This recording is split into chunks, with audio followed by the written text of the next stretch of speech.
position, chasing in Grant Anderson as they go deep into that first corner. Fantastic entry from Grant Anderson, and Stewie putting a lot more pressure on, but cutting half the course to do that, as you saw the front end of his car kind of jump up in the air as he went over the rumble strips. Grant Anderson using the entire track on throttle, getting deep into the pocket. Stewie Bryant getting right up into his business as they round this last corner. Grant Anderson scraping some of those banners off the wall. Stewie. What an absolute cracker of a weekend. Cars are all back home safe now. It's weird, I'm doing this as a bit of an intro because I lost a bit of footage. But yeah, it was an absolute cracker of a weekend. Took absolutely everything out of me. But I loved it. Hope you guys enjoy the rest of the video. It's just a little bit of footage, stuff I found cool, and just what happened for my weekend, you know? Bit of playing around in the RX7, set up some two-step, and put on a little bit of a show. I only got a small clip of it, and Mike didn't really catch the noise, but still get the idea, you know? Have fun, enjoy. But he said that his car is having issues, so Brody is sitting in the lead position. So I think this may be a retirement Exhibition from Chris, run. Yeah, exhibition run, a retirement from Chris Rudnick. And Brody. That was a valiant effort, and there were some pretty magical things that happened to get him to this place in the first place. Game day, we're back in the S13, back at Calder, waiting to get in. A few cars for the show and shine here. The boys in front, Daniel just finished his Evo last night. He was up to 2 AM working on it, just on the dyno, then cleaning it in the dark. And then Chris in front of him. A few of the other boys will be here today. It'll be good to catch up with them all. But yeah, waiting to get in, drop the esky off full of water, and yeah, walk around and talk to some boys, see the cars, see what we've got in there. Bring it on. Hopefully not too hot. Yesterday it was borderline heat stroke, just to the point I didn't even want to film, it was that hot. But hey, see how I go filming in public today, probably talk some shit, get everyone involved. Even bought the other camera so I can actually zoom in and see some stuff happening on track. Chaos unfolded overnight with the wind bloody destroying everything. Everyone's trying to get set up again, but it's bloody destroyed a few gazebos. Hal shook down the end, his one's completely bloody gone. A few of these guys were tipped over. I'm just watching it all happen, eh? Hoping the wind dies off because it's chaos. It just feels like everything's about to blow over again.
Turns it on.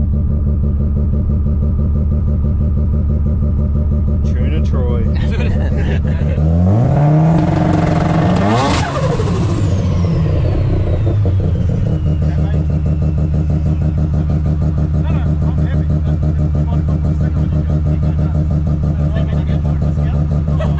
You have to talk to your tuner.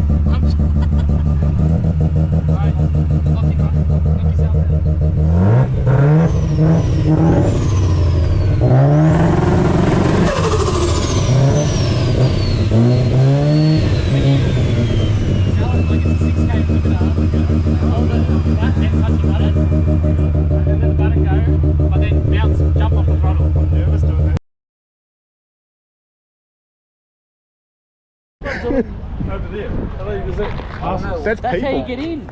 That's hectic. I wish my camera zoomed in so I could show. I'll get the other Have you one. tried doing that? I've tried so. I swear to God, I was getting in.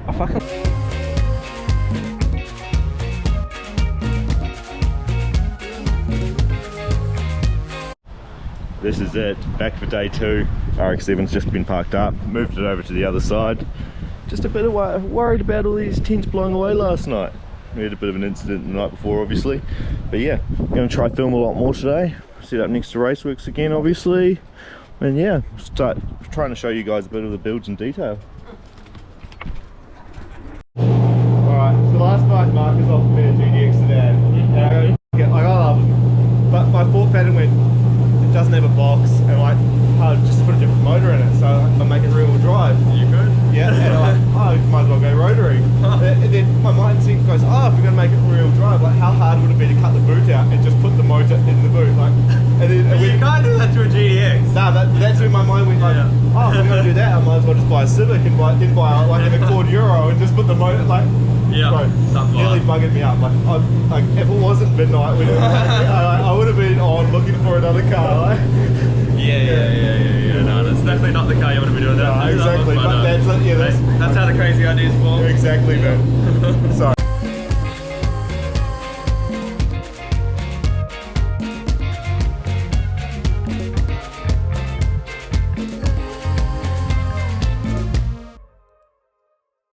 This car interests me more than any other car possibly could here, but the oil filter really blows my vibes. I don't understand how they change it, but it's like a metre long. Look how is hot like everything's over a got. metre Like, long. look at the lines. Everything's cooked, man. Like, it is. It's pretty wild. Intakes. Look at the fuel well. Bro, F1 hardware manual. That's crazy. It's amazing. Yeah, absolutely crazy. It's all Australian made. One stud sticking out the front. All Do you know PPRE. how long the bolts are? I'd love to know the measurements. Nah, okay. What an end to the day. Fucking went and got my laptop and got the limiter settings from my old Black 13 that used to just sit on limiter up the street. Power skids, drifting, whatever. Chucked them in Adam's car to try and help him after it broke a couple of rockers. I think I might have cost him a battle. Not 100%, but it just didn't work with the rest of his tune.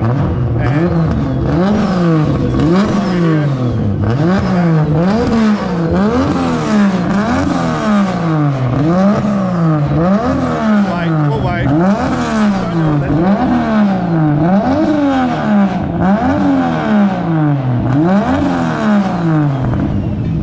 Pretty sure they've cooked a turbo, but yeah.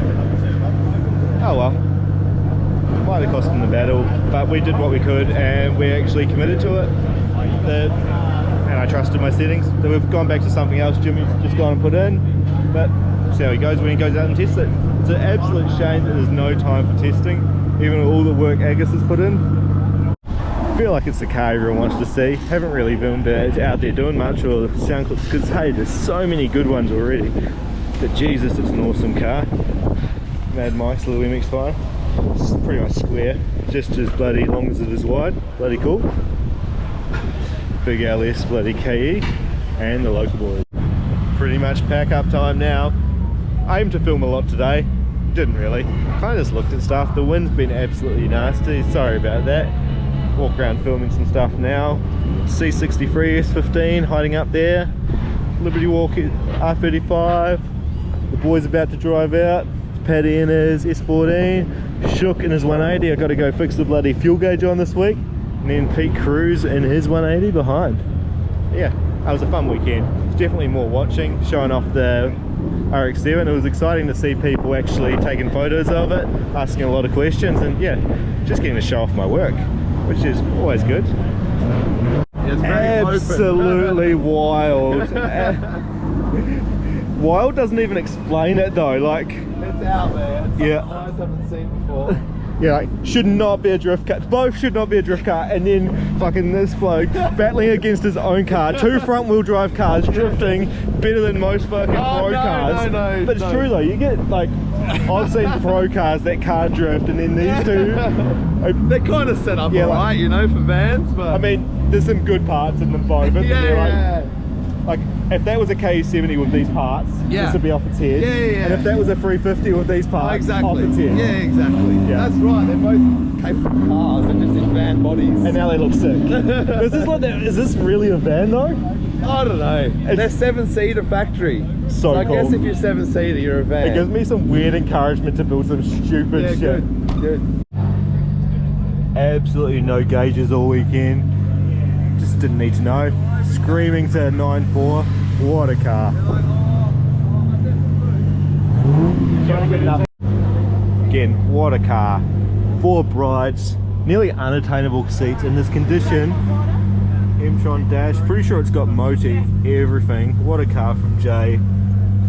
The 350 tunnel welded in. Sort of stuff I'd love it to just absolutely commit to. And he's done it. Again, what a car. Pretty impressed by this car. Mystery buttons on there. I really want to just take a moment as well, just to thank the Raceworks boys for letting me come put the RX7 on display with them. Absolute pleasure, and I love seeing everyone enjoy the car, take photos of it, just get up close and investigate. Really made me proud of my work. So yeah, thanks again Raceworks for all the support and letting me have my car on display with you guys.